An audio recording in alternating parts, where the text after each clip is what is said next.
मिरज विकासासाठी नगरसेवक निरंजन आवटी यांची ठोस मागणी। आरोग्य केंद्र, संभाजी महाराज पुतळा ते गणेश तलाव सुशोभीकरणाचा प्रस्ताव। सांगली, मिरज आणि कुपवाड महापालिकेच्या नुकत्याच पार पडलेल्या आर्थिक बजेट महासभेत नगरसेवक निरंजन आवटी यांनी मिरज शहराच्या सर्वांगीण विकासासाठी विविध महत्त्वपूर्ण मागण्या मांडल्या। या मागण्यांकडे महापौर आणि आयुक्तांनी गांभीर्याने लक्ष देऊन आगामी बजेटमध्ये आवश्यक तरतूद करावी अशी विनंती त्यांनी केली।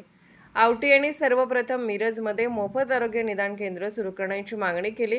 या केंद्रात रक्ताच्या विविध तपासण्या तसेच इतर आवश्यक आरोग्य चाचण्या नागरिकांना विनामूल्य उपलब्ध करून द्याव्यात, जेणेकरून सर्वसामान्यांना आरोग्य सेवेचा लाभ मिळेल असे त्यांनी नमूद केले। तसेच मिरजमध्ये छत्रपती संभाजी महाराज यांचा भव्य पुतळा उभारण्यासाठी आर्थिक तरतूद करावी अशीही त्यांनी मागणी केली। शहराच्या ऐतिहासिक ओळखीला अधोरेखित करण्यासाठी हा उपक्रम महत्त्वाचा ठरेल असे त्यांनी सांगितले।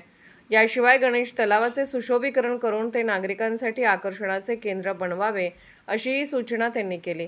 मिरज ही ऐतिहासिक नगरी असून तिला पूर्वी भुईकोट किल्ला म्हणून ओळखले जात असे। या वारशाचे जतन करण्यासाठी शहरात संग्रहालय उभारण्याची गरज त्यांनी व्यक्त केली। शेवटी मिरजेतील न्यू इंग्लिश स्कूल मैदान परिसरातील आरक्षित खेळाच्या मैदानाच्या विकासासाठी निधी देऊन त्याचे आधुनिकीकरण करावे अशी मागणीही त्यांनी मांडली। भारतीय जनता पार्टीचं करतो, कारण की भारतीय जनता पार्टीला पदाधिकारी देत असताना सगळे एक प्रेरित केलेले आहेत। म्हणजे अतुलजी माने असतील, आपले महापौर साहेब असतील आणि भारतीय जनता पार्टीच्याच माध्यमातून राष्ट्रवादी पण आपल्या सोबत आहे आणि सगळ्यांच्या विचार विनिमयानं अतुलदारांनी सांगितलं तसं क्रीडापटू प्रत्येक खेळात जे अग्रेसर असतात ते मखदूम साहेब आणि या सगळ्याला मान्यता देण्यासाठी विशेष आंदोलन मी करतो काँग्रेसवाल्यांचं, कारण की त्यांनी सगळ्याच निवडी बिनविरोध करण्याचा निर्णय घेतला। या सगळ्यांचं मत होते की शहराचा विकास झाला पाहिजे आणि मी आयुक्त साहेब किंवा महापौर साहेबांना विनंती करतो की माने साहेबांनी बजेट अतिशय चांगलं मांडलं, पण अनेक सदस्यांची भावना आहे आयुक्त साहेब आपण अतिशय चांगलं काम करताय, आपण अतिशय चांगली गाडी बसवताय, पण महापौर साहेब बजेट सादर केल्याच्या नंतर अपेक्षा एवढी आहे जी मान्य आपण आता सभापतीने केली त्या झाल्याच पाहिजे।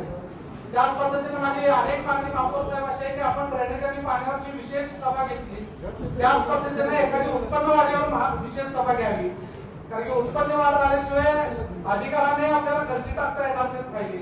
आणि त्याच पद्धतीनं आई साहेब सगळ्या 2 वर्ष 2.5 वर्ष महापालिकेमध्ये गॅप पडलाय, कामाचा भरपूर आलेख पेंडिंग आमच्या सगळ्यांच्या ह्याच्यात आहे, वार्डात आहे आणि सगळ्यांनी आश्वासन दिलंय। म्हणजे मी किंवा महापौर किंवा स्थायी समिती असं म्हणून नाही, 78च्या 78 नगरसेवकांनी जनतेला आश्वासन दिलंय। जनतेला असं सांगितलं होतं की निवडून आल्यानंतर आम्ही हे काम करू ते काम करू आणि त्यामुळे प्रशासन पण फ्लेक्सिबल राहून महापालिकेच्या प्रत्येक सदस्याला मॅक्सिमम निधी कसा देता येईल, शासनाच्या माध्यमातून निधी सगळे गटनेते पदाधिकारी आणतील, पण महापालिकेच्या माध्यमातून आपण विशेष बाब म्हणून यावर्षी तरी, कारण की बरेच लोकांची कामं पेंडिंग आहेत आणि ते द्यावं। त्याच पद्धतीनं सूचना म्हणजे तुम्ही आता पुढच्या महासभेला सूचना घेणार का आताच तुम्हाला सूचना करायची काय करते काय वाढ करत असताना एक प्रामुख्यानं महत्वाची बरेच वर्षाची आमची मागणी आहे ती पेंडिंग आहे की सांगलीमध्ये जसं मोफत निदान केंद्र आहे जिथं विविध तपासण्या होतात रक्ताच्या किंवा वेगवेगळ्या पद्धतीच्या ते अतिशय कारण की मिरज हे मेडिकल हाऊस म्हणून महाराष्ट्रात ओळखलं जातं, गोरगरीब बऱ्याच कालातून तिथं लोक येत असतात आणि आमची विनंती राहील की ज्या पद्धतीनं सांगलेलं आहे त्या पद्धतीनं तसं केंद्र एखाद्या मिरजेमध्ये आपण करावं। त्याच पद्धतीनं मिरज हे छत्रपती संभाजी महाराजांच्या पदस्पर्शानं पावन झालेलं शहर भुईकोट किल्ला म्हणून ओळखला जातो। ज्या पद्धतीनं सांगलीमध्ये एखादं संग्रहालय आहे की मला माहिती नाही, पण मिरजेमध्ये माहिती नाही आहे ओके। त्याच पद्धतीनं मिरज शहरामध्ये मिरजेचा इतिहास दर्शवणारे एखादा संग्रहालय उभं राहावं त्याच्यासाठी तरतूद आपण करावी।